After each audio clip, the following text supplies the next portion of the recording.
ఈరోజు India Zimbabwe మీద 72 పరుగులు తేడాతో మ్యాచ్ గెలిచింది. అయితే ఈ మ్యాచ్ జరగడానికి కొద్ది గంటలకు ముందు జరిగిన సౌత్ ఆఫ్రికా వెస్టిండీస్ మధ్య మ్యాచ్లో సౌత్ ఆఫ్రికా 9 వికెట్ల తేడాతో వెస్టిండీస్ని ఘోరంగా ఓడించింది. దాంతో ఇండియాకి నెట్ రన్ రేట్తో పెద్ద సమస్య లేదు సెమీఫైనల్స్కి వెళ్ళడానికి. రేపు వెస్టిండీస్ మీద జరిగే మ్యాచ్లో ఇండియా వెస్టిండీస్ని ఓడిస్తే చాలు, నేరుగా ఎలాంటి అడ్డంకులు రన్ రేట్తో సమస్య లేకుండా డైరెక్ట్గా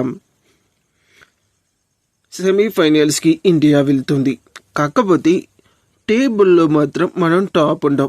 ఒకవేళ సౌత్ ఆఫ్రికాని జింబాబ్వే ఓడిస్తే అప్పుడు నెట్ రన్ రేట్ అనేది కీలకంగా మారి ఇండియా మొదటి స్థానం లేకపోతే రెండవ స్థానం అనేది నిర్ణయించబడుతుంది. ఇక ఈ మ్యాచ్లో టీమిండియా పెర్ఫార్మెన్స్ నిజంగా చాలా సమతూకంగా ఉంది. 256 పరుగులు అంటే సామాన్యమైన విషయం కాదు. కేవలం 120 బంతుల్లో ఈ స్కోర్ చేయడం తక్కువేమి కాదు. అయినప్పటికీ కూడా టీమిండియా మొదట్లో కొద్దిగా ఆచితూచి ఆడింది. ముఖ్యంగా అభిషేక్ శర్మ తన యొక్క నిజమైన ఆట తీరు కొద్దిగా పక్కబెట్టి మ్యాచ్ని సమతూకం చేయడానికి తన యొక్క బ్యాటింగ్ షాట్ని చాలా కంట్రోల్డ్గా బ్యాలెన్స్గా ఎంచుకొని ఆడాడు. అతని నైపుణ్యం మరియు అతను మెంటల్గా ఎంత మెచ్యూరిటీ సాధించాడో ఈ మ్యాచ్లో చాలా స్పష్టంగా చూపించాడు. అయితే అతను సహజంగా 20 బంతుల్లోపే హాఫ్ సెంచరీ చేసి అభిషేక్ శర్మ ఈ మ్యాచ్లో 30 బంతులు తీసుకోవాల్సి వచ్చింది. ఇక ఈ మ్యాచ్లో ఒక చిన్న తేడాతో టీమిండియా బరిలోకి దిగింది. రింకు సింగ్ని పక్కన పెట్టి సంజు శాంసన్ని వికెట్ కీపర్గా ఆడించింది, అలాగే ఓపెనర్గా. సో ఈ మ్యాచ్లో రింకు సింగ్ని పక్కన పెట్టడం టీమిండియాకి చాలా ప్లస్ పాయింట్ అయింది.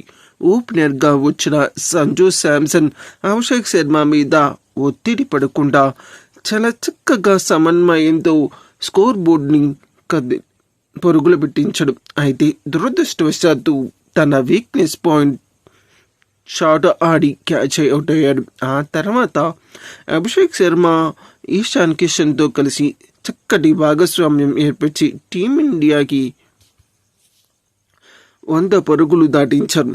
ఇక అభిషేక్ శర్మ అవుట్ అయిన తర్వాత హార్దిక్ పాండ్యా, తిలక్ వర్మ తమ విశ్వరూపం చూపించారు. ముఖ్యంగా తిలక్ వర్మ ఈశాన్ కిషన్ రావడంతో తిలక్ వర్మ స్థానంలో ఈసారి రింకు సింగ్ స్థానంలో తిలక్ వర్మ వచ్చి మ్యాచ్ని అద్భుతమైన ఫినిషింగ్ ఇచ్చాడు. చివరి 20 ఓవర్లో అతను కేవలం 16 బంతులు మాత్రమే ఆడాడు. కానీ అందులో 4 సిక్స్లు 3 ఫోర్లతో అద్భుతమైన షాట్లతో అలరించి స్కోర్ బోర్డు 256 చేసేలాగా కష్టపడ్డాడు. ఇక చివరిలో హార్దిక్ పాండ్యా కూడా 4 సిక్స్లు 2 ఫోర్లతో 50 పరుగులు సాధించాడు. మొత్తంగా టీమిండియా బ్యాటింగ్ లైనప్ చాలా అద్భుతంగా ఉంది. ఇక బౌలింగ్ విధానంలో మాత్రం చాలా మెరుగవ్వాల్సి ఉంది. బలహీనంగా కనిపిస్తున్న జింబాబ్వేని 20 ఓవర్లో 256 పరుగుల లక్ష్యానికి బరిలోకి దిగిన జింబాబ్వే 184 పరుగులు చేసింది, 6 వికెట్లు. ఇది ఇండియన్ బౌలర్స్ మీద ఈ స్కోరు తక్కువ ఏమి కాదు. సో మన ఇండియన్ బౌలర్స్ బౌలింగ్లో చాలా మెరుగవ్వాలి. ముఖ్యంగా జస్ప్రీత్ బుమ్రా మీద ఎన్నో ఆశలు పెట్టుకున్న అతను ఈ మ్యాచ్లో 3 ఓవర్లు బౌల్ చేసి 21 పరుగులు ఇచ్చాడు. నెట్ రన్ రేట్ 7% ఉంది. అతను ఒక్క వికెట్ కూడా తీయలేదు. కానీ జింబాబ్వే బ్యాటర్లు ఇండియన్ బౌలర్స్ని చాలా సమర్థవంతంగా ఎదుర్కొని తీరు మాత్రం మెచ్చుకోవచ్చు. ముఖ్యంగా మన ఇండియాలో మిస్టరీ స్పిన్నర్గా పేరు పొందిన వరుణ్ చక్రవర్తి ఈ మ్యాచ్లో 4 ఓవర్లు బౌలింగ్ చేసి 35 పరుగులు ఇచ్చి 1 వికెట్ మాత్రమే తీశాడు. ఇది అతని కొన్న పేరుకి మరియు అతని పెర్ఫార్మెన్స్కి ఏ మాత్రం సంబంధం లేకుండా ఉంది. గత సౌత్ ఆఫ్రికా మ్యాచ్లో కూడా ఇతని బౌలింగ్ని సౌత్ ఆఫ్రికా ప్లేయర్స్ చాలా అవలోకగా ఆడడం ఇండియాకి ఇప్పుడు ఒక పెద్ద సమస్యగా మారింది. సో మన బౌలింగ్ డిపార్ట్మెంట్ ఇంకా మెరుగు కావాల్సింది. మన శివన్ దుబే గారు 2 ఓవర్లు బౌల్ చేసి 46 పరుగులు సమర్పించుకున్నారు. అయితే ఒక వికెట్ తీశారు, కానీ ఓవర్ 23 పరుగులు ఇవ్వడం అనేది సమస్యగా మారింది. దీంతో ప్లస్లోకి వెళ్ళవలసిన ఇండియన్ ఎంట్రీ ఇంకా మైనస్లోనే ఉంది.